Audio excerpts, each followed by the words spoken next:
Magandang araw po sa inyong lahat. Maraming salamat po sa patuloy ninyong panonood at pagsuporta. Yan, mayroon kaming sitaw. Ayan na to ay namumunga na naman. Sa mga oras na ito, narito po ako sa aming munting taniman. At ang gagawin po natin ngayon ay pagtanggal ng damo sa aming pichay. Tingnan nyo naman, mayroon kaming tanim na pichay, mustasa. Makikita po ninyo na malalaki na ang aming mga pichay. Makakapal na ang dahon at kulay luntian. So yan ay bagong mga tanim pa lang yan. O ayan. Yan ay nadiligan na namin dahil nga walang tubig dito sa amin. Sa ganitong laki po, yan, masasabi natin pwede na silang anihin o harvest. So yan, pwede na yan. Yung mga green na yan.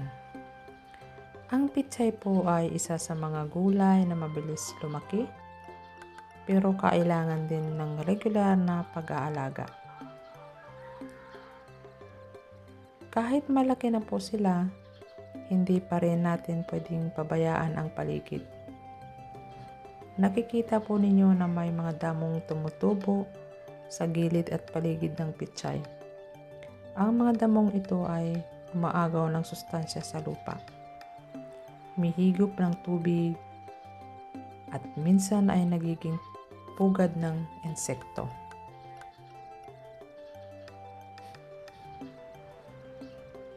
Kaya mahalaga po ang pagtatanggal ng damo kahit malapit na ang anihan. Ang pagtatanggal ng damo, ngayon po ay sisimulan ko na ang pagtatanggal ng damo sa paligid ng pichay. Ginagawa ko po ito ng dahan-dahan, mano-mano lang para hindi masira ang ugat ng halaman.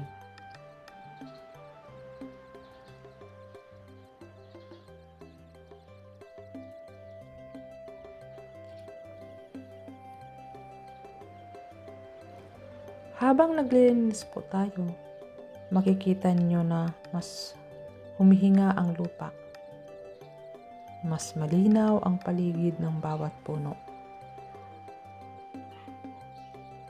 At mas nagiging maayos tingnan ang taniman.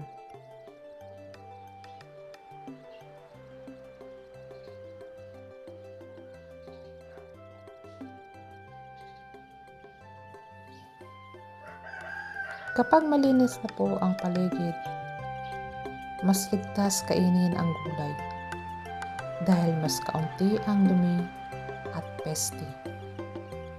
Peste o peste? Ay ampot lang. Ano man na pronunciation ay. Dahil malalaki na po ang mga pichay na ito, pwede na po talaga silang i-harvest. Ang ilan po dito ay maaari ng bunutin ngayon at ang iba naman ay pwedeng iwanan pa ng ilang araw.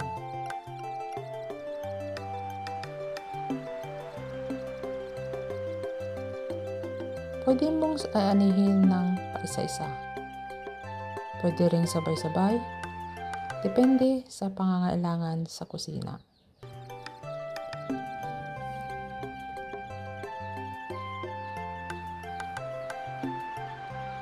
Kapag may ulam na may karne, napakasarap po ng pichay bilang pansahog. Halimbawa, mayroon kayong baboy, may baka, kahit manok. Nako, higop sa gaboy. Pagkalamia. Ang pichay po ay nagpapasarap sa sabaw. Nagpapadagdag ng sustansya at nagbibigay balanse sa karne. Hindi lang po sa masarap, masustansya pa.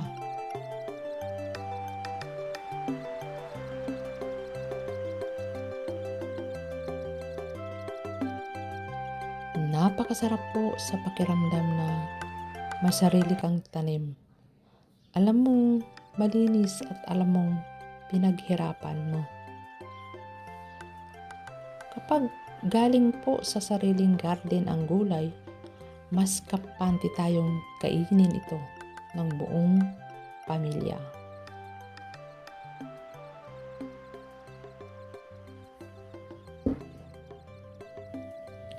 Sa mga kapwa ko po na nagtatanim ng pechay, huwag kalimutang maglinis ng damo.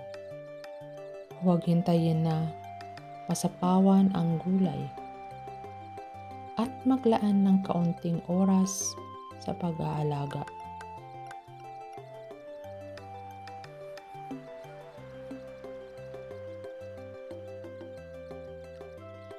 Kahit simpleng pagtatanggal ng damo lang, malaki na po ang naitutulong nito sa kalusugan ng halaman.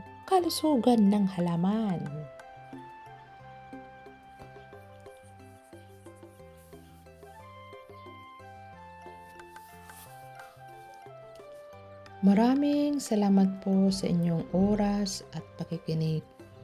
Ito po ang aming pagtanggal ng damo sa pechay na hindi na rin i-harvest o pang-ulam lalo na kung may karne.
Kung nagustuhan po ninyo ang video, paki-like naman po, mag-comment, at mag-subscribe kung bago pa lang kayo dito sa aking channel.